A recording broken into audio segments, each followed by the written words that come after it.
皆さんごきげんよう、上川薫です。今回取り上げる話題は、中国が日本に対する侵略の意図を明らかにし、その段階というものを上げてきているというニュースを取り上げていきます。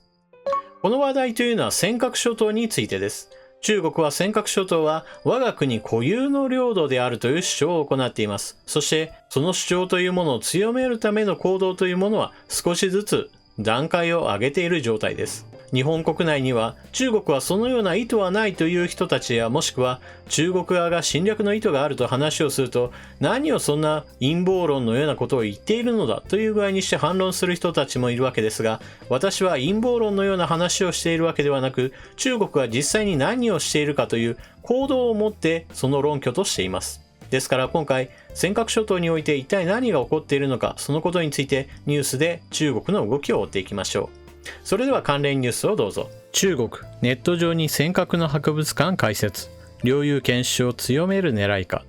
中国の国家海洋局の直属機関、国家海洋情報センターは3日、沖縄県の尖閣諸島について、中国が使っている釣魚島という呼称を用いたデジタル博物館をインターネット上に開設しました。国家海洋局が設けた尖閣諸島が中国固有の領土だと主張するウェブサイトの中に設けられ、尖閣諸島の模型のほか、中国が領有権の根拠としている15世紀以降の文献や地図などが掲載されています。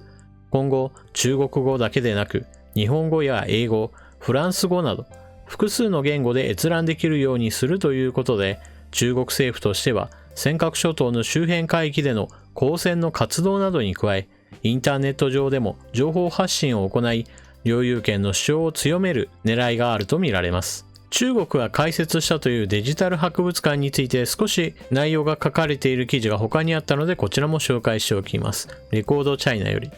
デジタル博物館はロビーと3つの展示室からなる。展示物は歴史的な写真や資料映像、文献資料、法律文書、各種の模型、アニメ、ニュース報道、学者の研究所など、解説委員がいるほか、館長が質問に答える双方向体験もあり、釣魚島の領有権が中国にあるといえる法的及び歴史的根拠を展示している。博物館を見学することで、自分が釣魚島にいるかのような体験をすることができ、釣魚島問題のことのいきさつを知り、釣魚島が中国固有の領土だという争いのない事実を一層認識することができる。釣魚島デジタル博物館は、福建師範大学の釣魚島研究チームが設計制作したもの。尖閣諸島周辺の最新のニュースはこちらです。尖閣周辺に中国船27日連続で。尖閣諸島周辺の領海外側にある接続水域で3日、中国海警局の船2隻が航行しているのを海上保安庁の巡視船が確認した。尖閣周辺で中国当局の船が確認されるのは27日連続。第11管区海上保安本部によると、一隻は機関砲のようなものを搭載、領海に近づかないよう巡視船が警告した。まず第1にニュース記事の補足をしておきましょう。第2の記事で尖閣諸島周辺に中国の公船が頻繁に現れている、それも連続しているということを伝えるニュースだったわけですが、この日数というのは本来であればもっと長いものとなっています。あくまでもこの日数が20数日で収まっているのは、途中に台風の影響によって海が大荒れになり、その危険から退避するために一時的に日数が途切れているに過ぎません。ですから1年の大半、この尖閣諸島周辺には中国の武装した公船が常にいる状態となっています。それでは改めて一つ目の記事の話に行きましょう。中国は尖閣諸島周辺のその島々については中国固有のものであるという主張を行っています。この主張そのものは近年尖閣諸島周辺の海域において海底資源があることが分かった後において初めてその主張が行われました。中国側は尖閣諸島は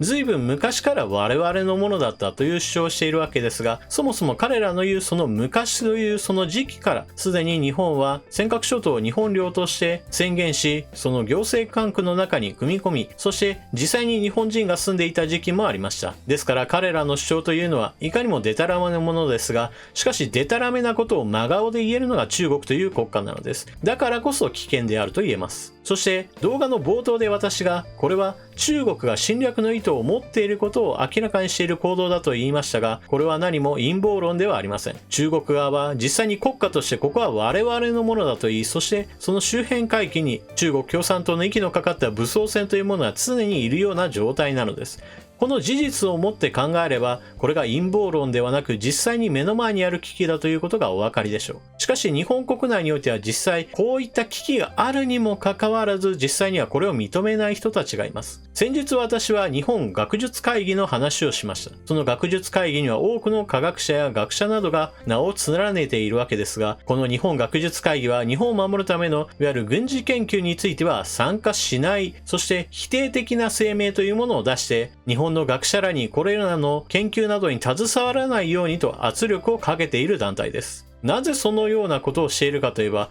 それは日本が攻撃されない、いわば何もしなくてもこれまでの平和が永遠に続かのような現実を無視した楽観主義を貫いているからです。さらに言えば中国側との関係を言えば、この学術会議は中国側の軍事的な研究を行っている機関との提携などもしており、日本人が日本のための軍事研究をすることには反対しても、日本人の学者が中国側に行って軍事的な研究に携わることに関しては何ら止める気配がありません。彼らは日本のための研究にはそれは軍事利用されるからやめとけというストップをかけつつも、中国側が日本側への侵略意図を明らかにしているにもかかわらず彼らに協力しています。この背景にあるのは、中国が千人計画と呼ばれるような計画によって海外の科学者や学者らに多額の資金を提供し、彼らにお金のために中国の科学技術を発展させる、そのような働きかけを行っているからです。そして日本の学術会議というのはそういった中国側の働きかけに対して決して拒否はせず、むしろ歓迎しているような状態なのです。もちろんそれは学術会議全体としての統一見解ではあっても、その構成メンバー全員が反日的な活動をしているわけではありません。しかし会の運営のその中心人物などが中国側からの影響を受けているとしたら、これは大きな問題です。このように組織の中枢が乗っ取られれば、その会全体が赤く染まってしまうという現象は何も日本学術会議だけの問題ではありません。他にも日本弁護士会なども同じようにしてみんなが知っているような組織でありながら、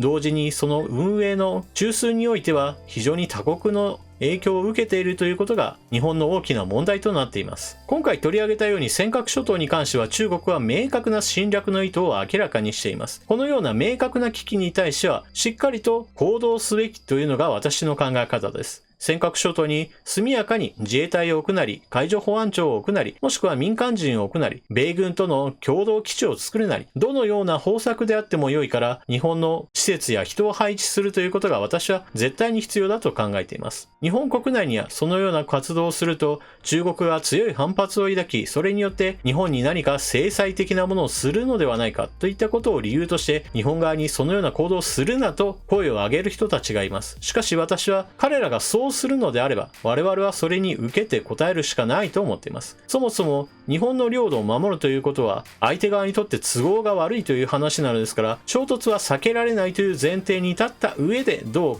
う動くかというのが非常に重要だと思うからです。そして日中関係のことを言ってもそれぞれが互いに主張し合うのであれば、当然のようにまず我々の主張を正しいものだとして、その正しいということを証明するためにも尖閣諸島に日本の施設や人を置くというのが大前提となるでしょう。それによって中国側が何か反発するのであれば、その反発しているということを一つ前提とした上で日中関係を築けばいいのです。このような当たり前の話というものがなかなか通らない背景には、何といっても最初にも述べたように組織の中枢に他国の影響を受けている人物がいるということが一つ原因として考えられます。先日の動画で触れた日本学術会議や弁護士会、そして自民党というこの与党の中において親中派の議員たちが非常に多くいて、それらの人物が日本の防衛力を高めることに反対していると私は考えています。これらの勢力を削ぐためには結局のところ議会において彼らが議員ではないようにする必要があります。ですからいわゆる親中派の議員というものが地元選挙区から出ているようであれば、ぜひともその人に投票しないようにより多くの人に呼びかけることが大事です。こういった話をした時に